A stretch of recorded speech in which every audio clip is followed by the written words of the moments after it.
Here we go. This is Unit 2, Lecture 4 for AP and Dual Credit Psychology only. Today we're going to talk about the cerebral cortex. And previous lecture was on the inner brain, the older brain, the more inside. And this is the more developed part, part of the brain, which is the cerebral cortex, which is if we have a brain right here, your cerebral cortex is all of this on the outside, which allows higher level thinking, etc., to occur in our brain. And that's what we're going to be taking a little bit of a look at today as I do brain surgery. Put this guy back together. Make reference to him here a little bit. So with that, the cerebral cortex, what is it? It's 1/8 of an inch thick. It's not that thick. And it's the fabric that's interconnected all over our brain. If you take a look right here, this is the brain on the outside, this sort of fatty layer out here is the cerebral cortex. So everything on the outside of the brain, everything here in pink and everything here in blue, and this very nice graphic, is the cerebral cortex. If you take a look again, this brain right here, everything on the outside, all of this is the cerebral cortex. Now, within the cerebral cortex, we've got the frontal lobe, we've got the parietal lobe back here, we've got the sensory motor cortex right here, we've got our occipital lobe, all the lobes, but the outside of the brain, all of this on the outside that I'm touching here is your cerebral cortex. And I know it could be gross that I'm touching it. Interestingly enough, has no sensory neurons, so your brain actually can't feel any pain. I could go put a fork right through your brain, you wouldn't feel it. Now you might start speaking gibberish, but you wouldn't feel the physical pain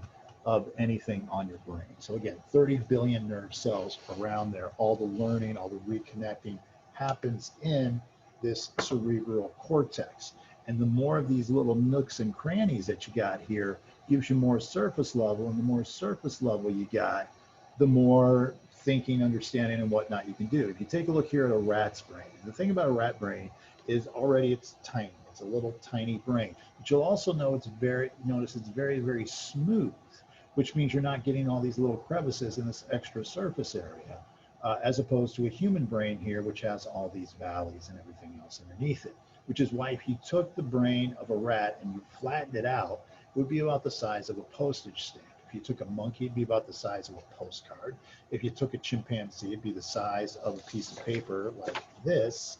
And if I took a human though, and I flattened it out, this isn't that big, but if I were to flatten it out, it would actually be 4 pages of paper, which again gives me more cerebral cortex, more thinking ability, which is why a human thinks at a much higher level than a chimpanzee or a monkey or a rat. Well, most humans. Now, glial cells, real quickly, are these inner neurons. So I've got all these neurons making all these connections in my brain. And when they make these connections in my brain, I also have these guys called glial cells, which help connect and fix these neurons. Specifically, what they're looking to fix are these the axons that are going across. And remember, they're shooting the information across here.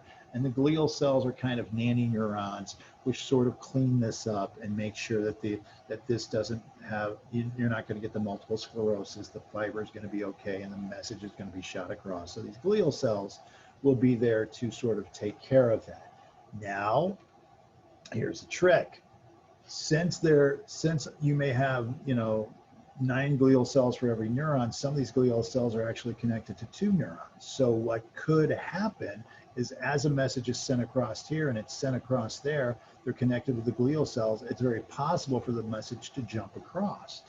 And if this message jumps across, let's say this neuron connects it and then it doesn't fire it because it didn't quite get the message, but this guy got the message and he shoots it across. He can shoot it over here to those terminal branches, but he can also jump across to get to those terminal branches over there too.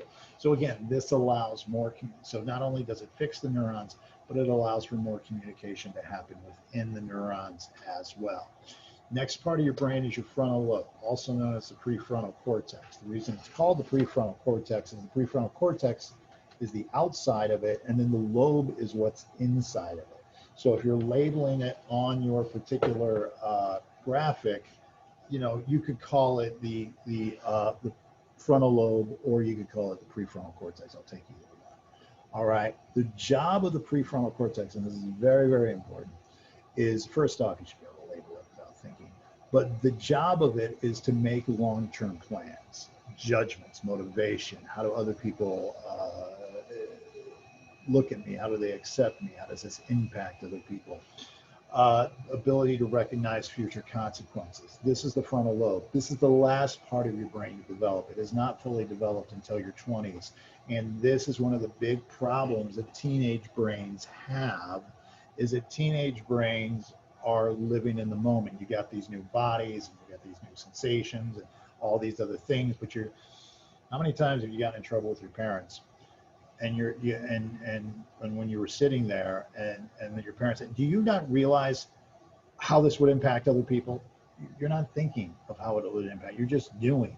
You're not thinking, oh, then they would go this way. And they're terrible chess players, because you're not thinking 5, 10, 15 moves ahead. Thinking about, oh, if I do this, then it'll happen with this, and it'll have this butterfly effect. Teens don't really have that as much. So choosing between good and bad actions, a little bit harder for teens, because you don't have that impulse control. What is right versus wrong? You know, when your parents ask you, why did you do that? I don't know. Sometimes that's the truth. It's not a lie, though it's so frustrating to hear, but you just don't know why you did it, because your prefrontal cortex, your frontal lobe, is not fully developed. You have this incredible, your limbic system is developed, and you get the fear of the amygdala, the wants of the hypothalamus.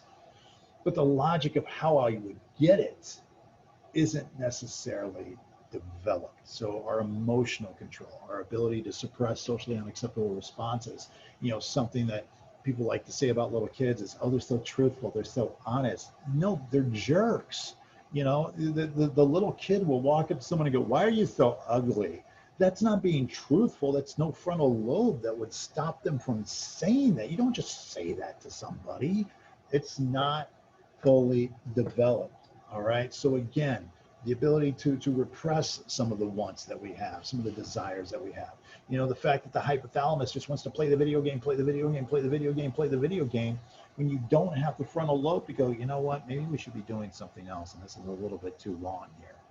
That logic is not there to get you to stop that pleasure, pleasure, pleasure, pleasure, pleasure.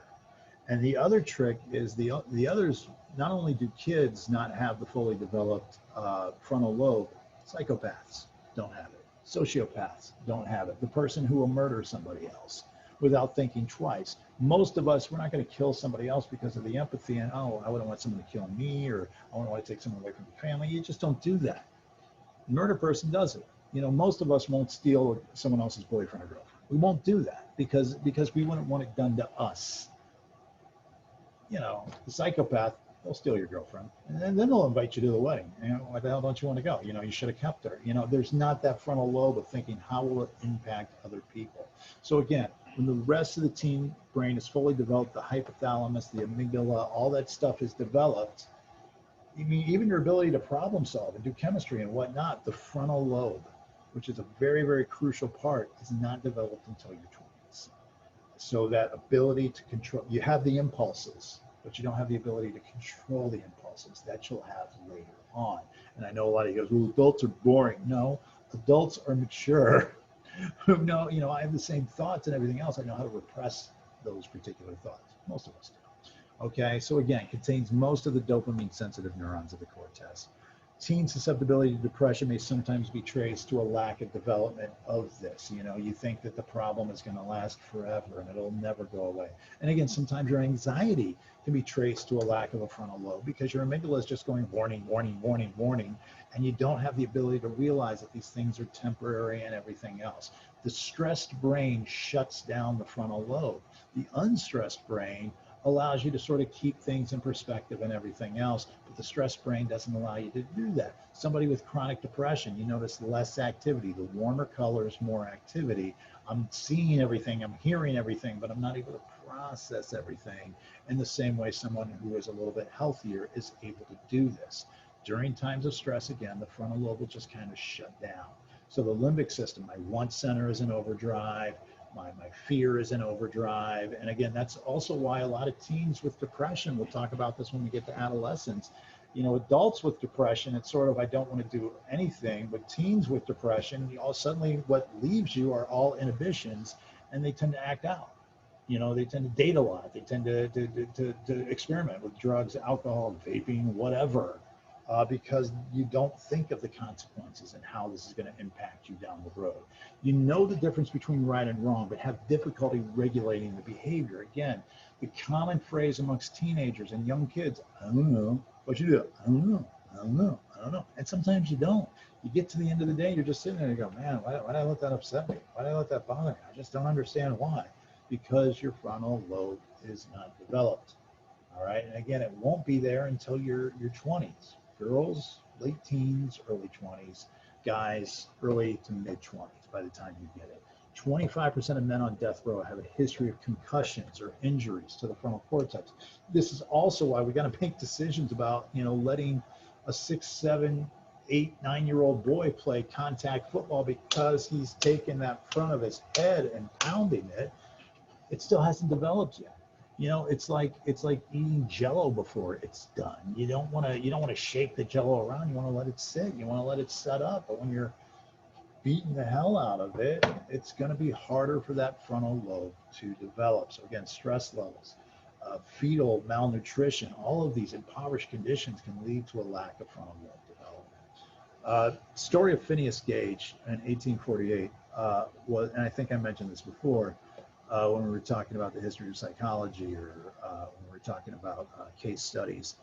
Phineas Gage was working on the railroad, and while working on the railroad, there was an explosion. And during this explosion, what happened, I'm pointing to the screen, you can see that. What happened was this spike blew up his face and went up his cheek and out the top of his head. Okay, so it comes up his cheek and out the back of his head and just sort of splits his skull open, which destroyed this part of his frontal lobe, just left a hole in it, pulverized it.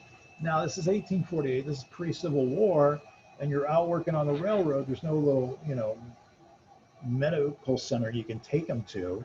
Not that they could do brain surgery anyway. So what they just basically did was they pulled it out. They pulled out the spike. They patched up his cheek, patched up his head. He was actually back on the workforce that afternoon. He was okay. He didn't feel the pain, felt some pain here, but didn't feel the pain in his brain because the brain has no sensory neurons. He was coughing up, you know, drinking some coffee, you know, pink parts of his brain came out, but he didn't feel the pain. Now, what did have an impact was some of his memories.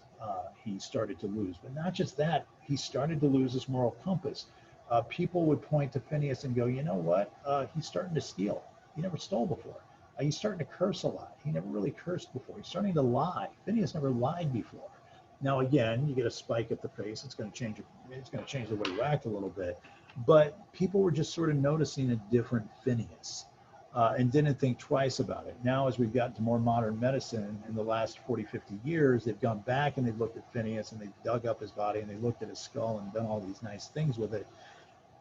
And it's the frontal lobe. He lost the frontal lobe. I mean, again, the guy left the railroad, started to join the circus and went on freak shows and posed with the spike that went up his face. And again, he loses the eye, loses the ability to see out of that eye, but he was still able to walk. He was still able to talk, didn't hurt his cerebellum, still able to do problem solving, but his moral compass was compromised because it took out part of his frontal lobe. The occipital lobe, very simply, right back here. It's in the back of your brain. Occipital octi eye. So it's this part right back here, right in the back of my brain. Very simply, I see, it goes back to my brain. That's my occipital lobe, octi eye, go to the optometrist. So this is the visual processing, which goes from, again, the left eye to the right side of the brain. I'm sorry, the left eye to the right side of the brain, the right eye to the left side of the brain. So it does this little cross, it goes right there. And this is where we process everything that we see. So this works in conjunction with other parts of the brain and what I've seen before and processing. We'll talk about that with sensation and perception when we look at vision. But this is where all the optic nerves sort of work their way over, goes back. So when we see tests done where the back of the brain is lighting up, that's because we're processing our vision and what we see out of our eyeballs. That's the occipital lobe. The temporal lobe on the other hand, is to the side, here and here. As if you were to take a pair of headphones and put them here and here, that's pretty much where your temporal lobe is. And what your temporal lobe does is it processes hearing. And again, everything that goes into the left ear is going to be processed by the right temporal lobe, everything from the right ear by the left temporal lobe. So they're going to sort of go back and across. And this is where we interpret sound as well as vision, because again, you're working with the occipital lobe. And again, as much as we say, when we go back to this dude over here, this phrenology dude, if you'll remember him and go, well, this brain does this and this brain does this. Yeah, but the temporal lobe and the occipital lobe work in tandem.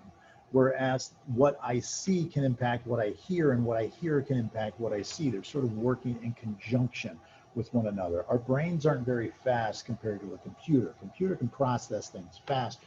But since we've got so many parts of the brain, we've got so many neurons that are all working at the same time, this parallel processing, they're dependent on one another. You know, the way that I process, you know, who is this person? What is my memory of this person? Then I see the person and they match up with the memory and all these other things. All of our brain parts sort of work together. So the temporal is the hearing part. The parietal lobe is back here. So if this is my frontal lobe here, my parietal lobe is back here. And the parietal lobe is more of the problem solving lobe. This is where we have sort of spatial recognition is involved there.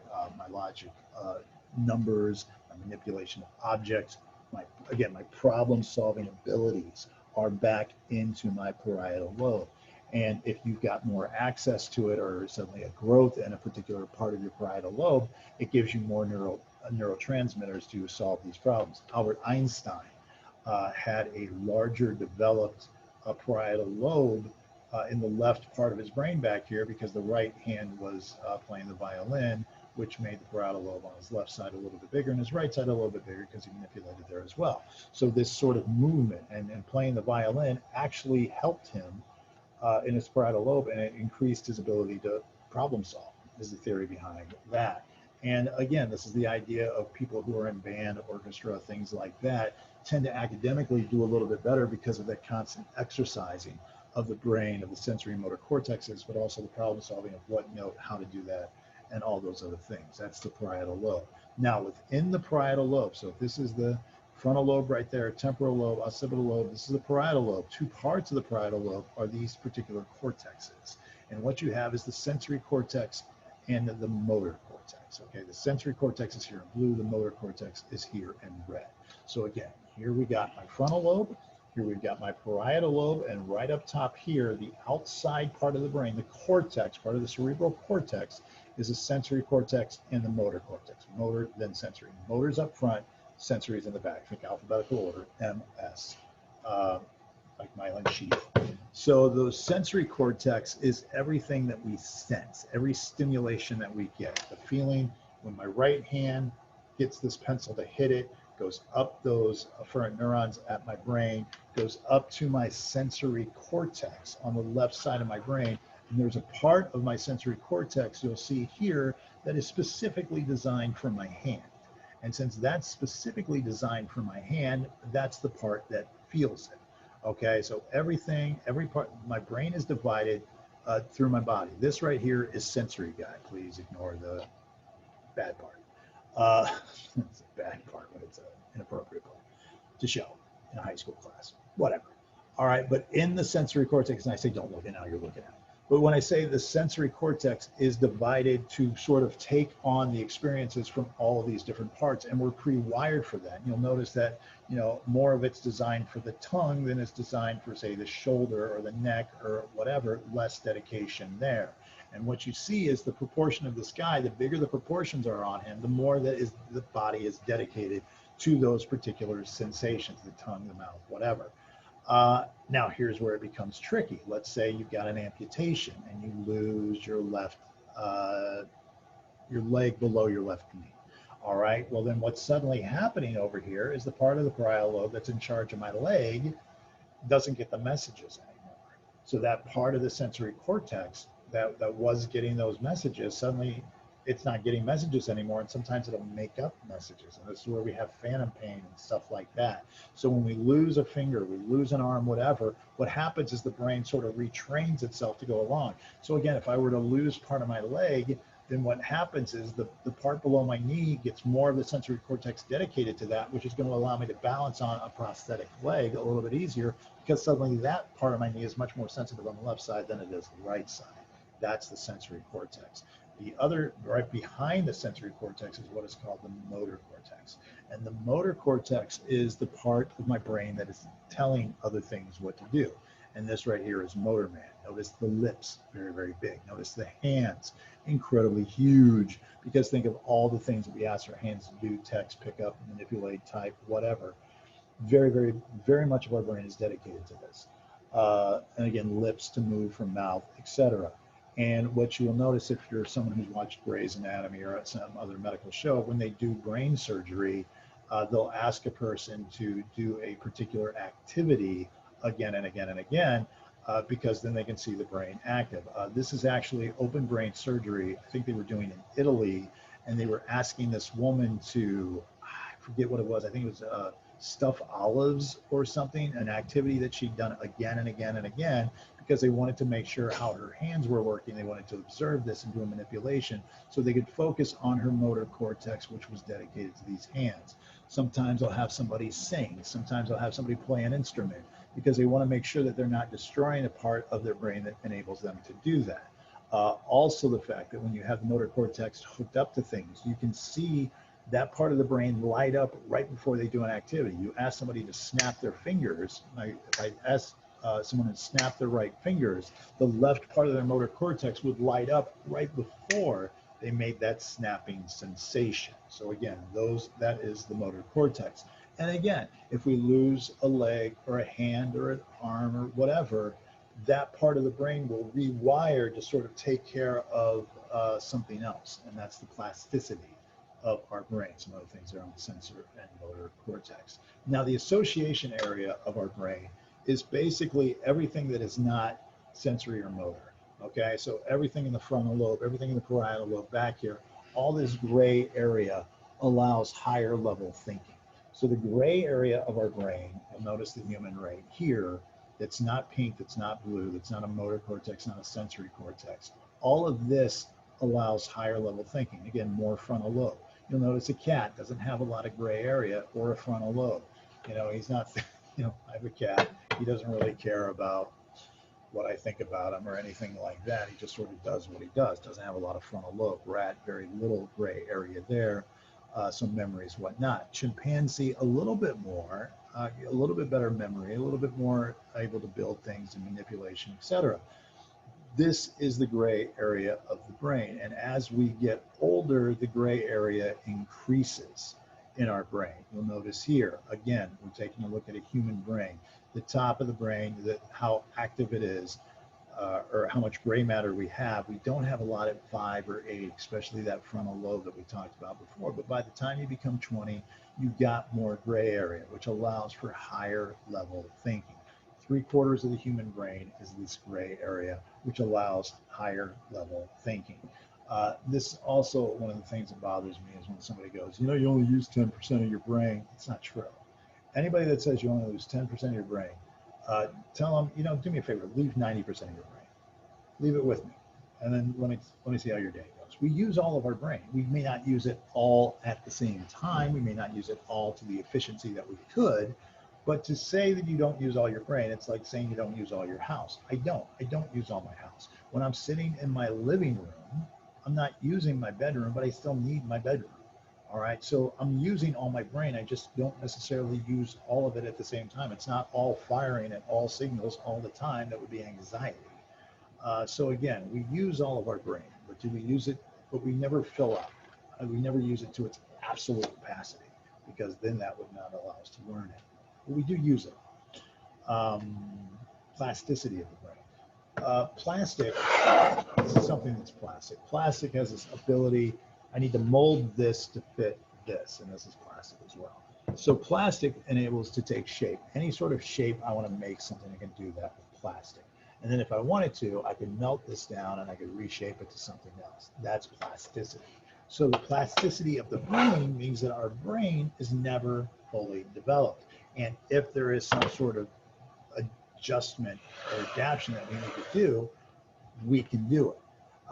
By the way, this is easier for kids because kids are still developing their brain and everything else. But if somebody gets a stroke, if I get a stroke on the left side of my brain and it destroys my Broca and my Wernicke area, which is my ability to speak, I could retrain my brain. I could go to speech therapy. I could go to physical therapy if I lose the ability to walk because there's a disconnect in my brain. I can go to therapy and sort of make that connection again. Again, this is easier for children because children's brains are younger and it's easier to make those connections. Sometimes for adults, it's a little bit harder to do. And this is also the plasticity of when you lose a limb. And then suddenly you don't get those signals from your left leg anymore. So then suddenly your hip becomes a little bit more sensitive so that prosthetic leg works a little bit better. Somebody who loses their vision. So now my entire occipital lobe, which was being used for vision, I can't see anymore. So do I just go dark? No. What else can I help with? Well, now I'm going to process hearing a little bit better. I'm not going to have super hearing where I can hear from 2 miles away, but I'm going to be able to process the sounds a little bit faster because of the plasticity of the brain. And we'll talk about Daniel Kish when we talk about sensation and perception, who is a guy who is blind, but he sees through sonar. He makes little sounds like a bat and they bounce off of things. And depending on how long it takes for that echo, he can sort of make a map, a cognitive map of where he is, even though he's blind. This girl right here was having seizures, and as a result, they severed part of her brain. They did a lobotomy, and they took out a lot of half of her brain. But since she was young, the right brain just sort of took over.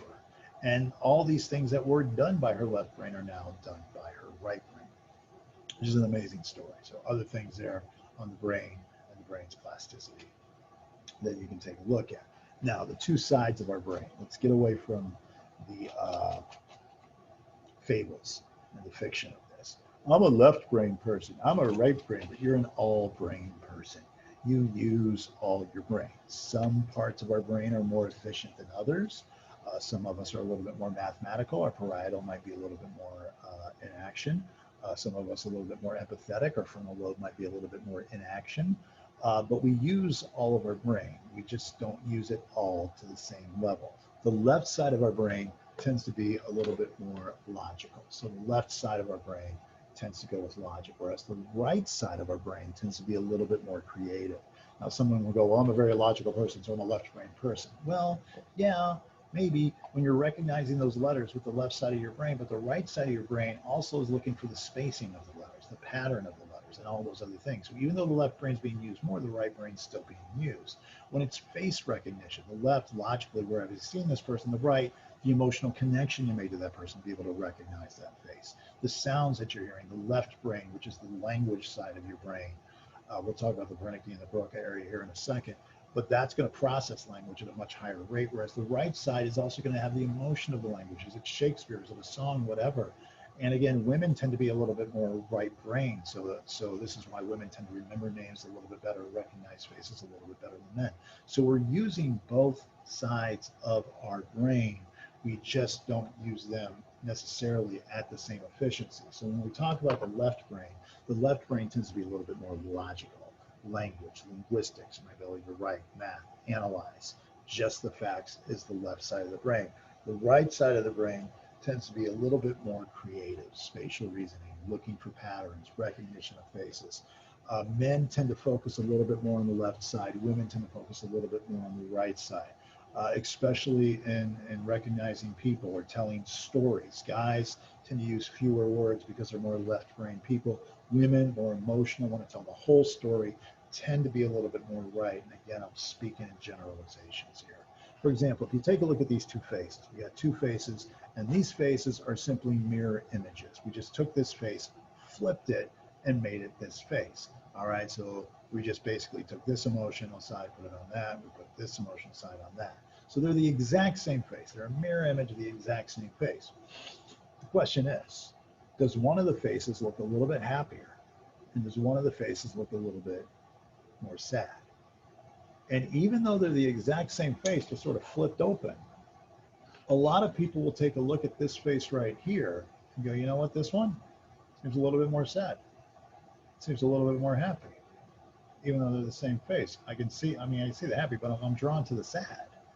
And the reason why is this. This guy is looking at these two guys. This guy looks at this side of his face with his left eye, which goes to the right side of his brain, which is the emotional thinking part of his brain. Whereas this side of the brain over here, and then when I look at the left side of his face over here, I look at him as a little bit more happy because it goes emotional. The right side of the left side of my brain, which is seen from the right eye, I don't process the happiness as much as I process the sadness because this is more logical. This is more emotional. So when we're processing the brain, we're taking a particular side. There's also a side of our face. For most of us, the left side of our face tends to be a little bit more emotional. We tend to express ourselves a little bit more with this side of our face because it's controlled by the emotional side of our brain. And the weird thing is since this part of my brain is controlling my emotions, but the other person is seeing that with the logical part of the brain, which is why guys tend to be a little bit worse when it comes to reading body language than girls, because girls tend to process with both sides of the brain, whereas guys tend to be a little bit more left with that. Some other things on brain structure there you'd like to take a look. Now, language. Let's focus on the left side of the brain again, and let's look at language. On the left side of the brain are these two parts right here, the Wernicke area, which is right here, and the Broca area, which is right here. The Broca area of the brain is the left part of the brain that's involved in speech, which enables us to talk. Okay, that's the Broca area. The way that I remember the Broca area is the babbling area. You babble. The baby first learns to talk. They start to babble. Babble is Broca. All right, that's the left part of our brain, closer to the frontal lobe right here. Now, the Wernicke area, which is also on the left side of the brain, is back here by the temporal lobe. Over here, down by the temporal lobe, by the ear, this helps us comprehend what people are saying. So the Wernicke area, even though it's pronounced with a V sound, starts with a W, that's what are you saying? So here I'm babbling, I'm speaking, baby babbles. Here, Wernicke, what are you saying? These are both on the left side of the brain, which is also why if somebody gets a stroke on the left side of their brain, they have to go to a speech therapist. They may not understand language as much. It's going to be a bigger problem than if they had a stroke on the right side of their brain. It may not impact their language ability whatsoever. Aphasia is an impairment of language usually caused by this left hemisphere damage. It could be from a concussion, again, it could be from a stroke, it could be from a lot of things, but what it does is it impacts our ability to talk, as well as impacts our ability to understand things. Left side of the brain, logical part of the brain. Now, as I said before, when it comes to processing language, which tends to be a left brain thing, women tend to process language not just on the left side of the brain, but also on the right side of the brain. So there's the emotion, there's the story, there's the connection. You know, I see the face logically, but where do I know that person from? Where men tend to be a little bit more left brain and a little bit more just logical. Now, again, this isn't all men, this isn't all women, but this may explain why women tend to be better when they remember names. My wife and I watch TV shows or reality shows, Bachelor, Bachelorette. She's watching America's Top Model now, whatever. She remembers names. Oh, that's Susie. Oh, that's Steven. Oh, that's it. I'm like, it's that dude with the nose. It's that girl with the weird hair. You know, I don't connect the name with the person, and I'm terrible with names. I've always been terrible with names, and this may explain a little bit of it. When asked to do only creative right brain activities, again, guys, when asked to do rhyming, music, whatever, we're a little bit more isolated and we focus on the right side of the brain. But the women, again, tend to use both sides. They're a little bit more, women are more full brain people than guys are. Guys are just sort of the facts, here it is, blah, blah, blah. You know, just do, it's like when I was a kid and I got in trouble. You know, my mom was the judge and the jury, but my dad was the executioner because he could take away the emotions and feelings and just do the punishment. So there are more things on the left and the right side. Now, last thing you need to label in the brain is this guy right here. This is the corpus callosum. The corpus callosum is the connection between the two sides of the brain. If you take my brain right here and we break it into two, la, la, la, la, la, twist it. This right here is the corpus callosum. This attaches the two parts of the brain and allows the left brain to talk to the right brain and the right brain to talk to the left brain. Without this, we would literally have two different brains. But I'm able to see in 3D because I'm able to take this left picture and this right picture and sort of put them together. That goes back, this comes forward. It allows me to see in 3D because the left side of my brain talks to the right side of my brain and gives me this full three-dimensional picture that I'm looking at here. But if the left and the right side of the brain cannot talk to one another, I kind of have what is referred to as a split brain, not a split personality. Okay, that's a whole nother thing that we'll talk about with schizophrenia and multiple personalities down the road. But this means I've got a left side of the brain working and I've got a right side of the brain working. Very rare that people have this. This is usually the result of a surgery. Somebody has a seizure and then the message is going around too fast. It's caught some neurotransmitters. So doctors may sever their brain so that the left and right side can't talk to one another. And as a result, if you have the two sides not talking to the left, not talking to the right, and the right not talking to the left, because again, they're both taking in information and they have a full picture. Again, when my right eye sees the pencil and the apple, I am getting the pencil here and the apple here, and then together I get this sort of full field put back together that happens on both sides of my brain. But if I've got a split brain, I've kind of got two realities going on. All right, so let's take a look at a split brain activity right here. This person right here has had their brain severed. Okay, so the left doesn't talk to the right doesn't talk to the left. They're having kind of two experiences. So you have them look at this white screen, and then they flash the word heart, H-E-A-R-T, heart. And then the person is asked, which word did you see? And if I ask this person, what word did you see? They're going to say art. Now, why would they say that they saw the word art? Because language is processed in the left side of the brain. And the left side of the brain is connected to the right eyeball, which is more focused on ART. It's not picking up the HE because that went over here and it's not able to communicate with this. Language is on the left side. I am split. So the left side, what the right side saw, art. So tell me what you saw. Now, if I ask them, because again, the left side is with language. If I say, would you point with your left hand to what you saw? So with your left hand, point to what you saw, and that's going to be HE. Why? Because that's a motor action with your left hand, which is pointing to what your left eyeball saw. Left eyeball, left hand, left eyeball, HE is what they saw. So the motor cortex over here is asking the left hand to move to the HE because that's what the left eye saw. So there's what the left is experiencing, the left part of my body is experiencing, which is processed by the right side of my brain. And there's what the right side of my body is experiencing, which is processed by the left part of my brain, which is going to be more language oriented since language is only on the left side. All right. So now, if I'm asked point with your right hand to what you saw, I would point to ART because that's what was shown to the right eyeball. That's going to go with the right hand. That's a split brain, which again is a very, very, very, very small segment of the population, but you sort of see how that works out. Now, left-handed people. 10 to 15% of the human population is left-handed. My wife is one of these people. Now, unlike right-handed people, 50% of lefties process speech in the left hemisphere, just like right-handed people, but 25% process it only in the right, and 25% use both, and then the numbers are bigger if it's women. And then you look at the social injustices. If you're left-handed, you could give me a list of the social injustices, including the desk that you sit at, tools, scissors, notebooks, the spiral where your hand has to go across it and your hand has to get dirty because everybody's writing that way. Cars, the stick shift, if you drive a stick shift, it's designed for right-handed people. The highways are designed for right-handed people, which are why left-handed people are more likely to get into a car accident because the cars aren't designed for you.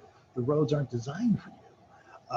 The way that your brain looks at things, you have to do much more of an adaptation, so it takes you an extra second, which scares the hell out of me because my wife is a fast driver and I'm going, my God, she's a left-handed person, she's going to kill us both. Compliments. Left-handed compliment. It's mean. That's sarcastic. Sinister is a Latin word for lefty. Coming out of left field, you know, when you look at every picture of the devil, Lucifer, left-handed. A lot of times in stories, criminals, psychos will all be left-handed because, and not that the left-handed causes you to be that way, but we just sort of treat the left-handed people as if they're not part of society. But there's advantages to being left-handed. Musicians, artists, mathematicians are more likely left-handed because they're dealing with the more creative part of their brain. 6 of the last 14 presidents have been left-handed. Hoover, Truman, Ford, Bush, Clinton, Obama, all left-handed. You thrive in one-on-one sports because you're only 15% of the population, so the other 85, 90% of the population doesn't know how to defend you. You know, the quarterback that's left-handed, the tennis player that's left-handed. I think I'm hitting it to their backhand, boom, that's their forehand. So there are advantages to being left-handed. But the percentage of left-handed people, if you take a look at people 10 to 20 to 30, there's a lot more of them than there are 60, 70, and 80. And one of the reasons for that is because a lot of left-handed people generations ago were sort of forced to go right-handed, my father being one of them. He was forced to go right. And they tried to do that with one of my older sisters who's naturally left-handed and was more artistic. They tried to make her go right, and it screwed up her vision, where she suddenly was wearing glasses and everything else, and they stopped doing that.